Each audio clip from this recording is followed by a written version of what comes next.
Europe 1. Pascal Pro et vous.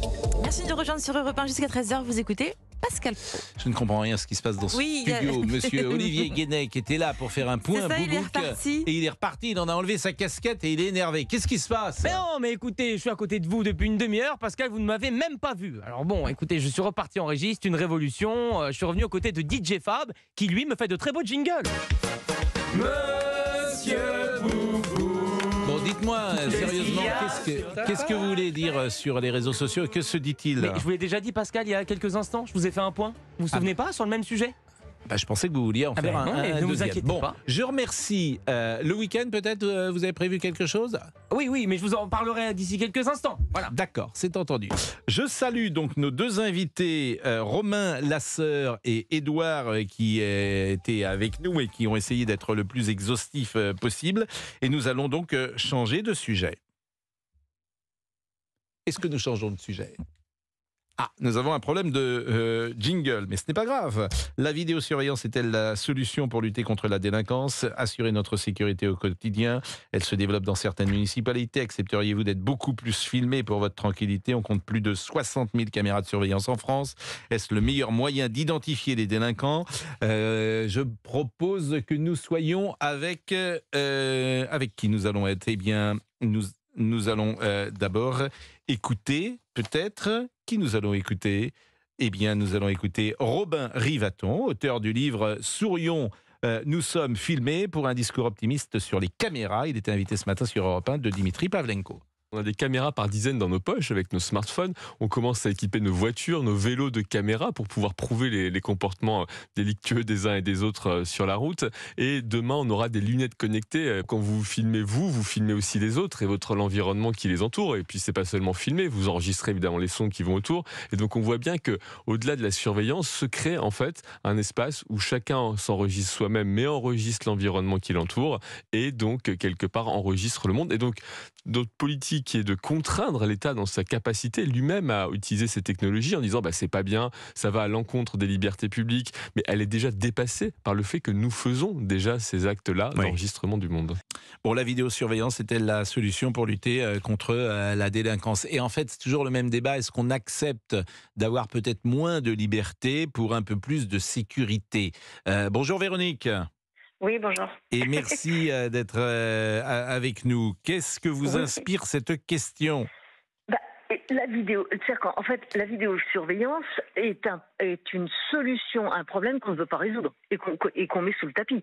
Parce qu'on sait qu'on a une insécurité, parce qu'on a une délinquance grandissante, et on sait que malheureusement, on le voit, il y a quand même une population qui pose problème. Bon, pas tous, c'est une évidence, on ne peut pas généraliser, mais il y a quand même une partie de population qui arrive chez nous qui pose problème, mais on ne veut pas le voir. Donc comme on ne peut pas voir ça et qu'on ne veut pas effectivement faire repartir chez eux ceux qui posent problème chez nous, on met des vidéos. Alors oui, c'est une atteinte à notre liberté, mais moi qui allais courir toute seule et marcher toute seule, maintenant je n'y vais plus, c'est une atteinte à ma liberté, ça.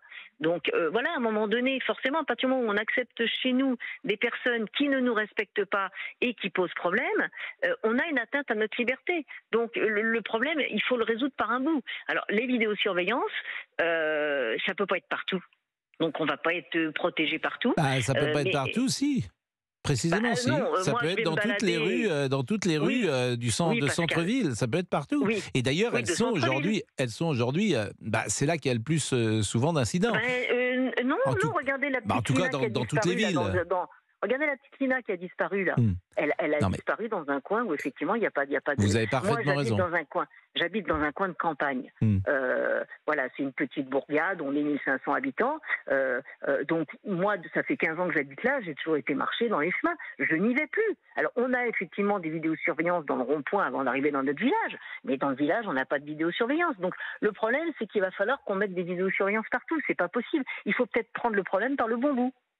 C'est ce que je dis, moi. Il y a un moment donné, il faut arrêter de vouloir ne pas froisser certains électeurs et puis dire, effectivement, on a un peuple actuellement qui est en danger parce qu'on fait rentrer chez nous des personnes qui posent problème et il faut prendre le problème par le bon bout et les personnes qui posent problème. Alors, on a nos délinquants, on les met en prison et ceux qui viennent pas de chez nous, on leur demande gentiment de bien vouloir repartir chez eux parce qu'on ne va pas accueillir des gens qui nous agressent. Accueillir des gens qui travaillent, accueillir des gens qui s'intègrent. Au contraire, la diversité, ça n'est qu'un plus et on y va parce qu'effectivement, il y a des ouvertures de frontières, etc. Mais on ne peut pas accepter d'avoir dans notre pays des gens qui nous brutalisent. Moi, aujourd'hui, j'ai peur pour mes enfants, j'ai peur pour mes petits-enfants et j'ai aussi peur pour moi. Ce n'est pas normal. Moi, j'ai 66 ans. Quand j'avais 14 ans, j'habitais Saint-Germain-en-Laye. J'allais voir des copains qui étaient sur Chatou, etc. Et à 2-3 heures du matin, je rentrais en stop et mes parents me disaient « Fais quand même attention avec qui tu montes. Tu montes, ça fait quand même que 50 ans. Aujourd'hui, 16 ans, une gamine qui veut faire en stop Saint-Germain-Chatou, elle n'arrive pas chez elle. Donc, il y a quand même un problème dans notre pays. Enfin, moi, il me semble. Donc, et les jeunes ne vivent plus tranquilles. Moi, j'ai un enfant qui a 28 ans. Il ne va jamais en ville sans des copains. Il sait que c'est risqué. Comment on vit? Comment on peut supporter ça? Et nos gouvernants ne veulent pas ouvrir les yeux parce qu'ils veulent être élus, ils veulent garder leur place bien payée, etc. Donc, ça suffit. Tous les Français en ont par-dessus la tête de ça. On est tous en danger et ils veulent pas voir parce qu'ils veulent garder leur petit poste bien confortable, bien payé, servir les copains. Bon, il y en a marre. Bah, écoutez, votre avis est tranché et il a le mérite de la clarté, Véronique. Mais c'est vrai que cette question, et qui va bien au-delà d'ailleurs de la vidéosurveillance entre liberté et sécurité, est une question qui va préoccuper sans doute les esprits ces prochaines années.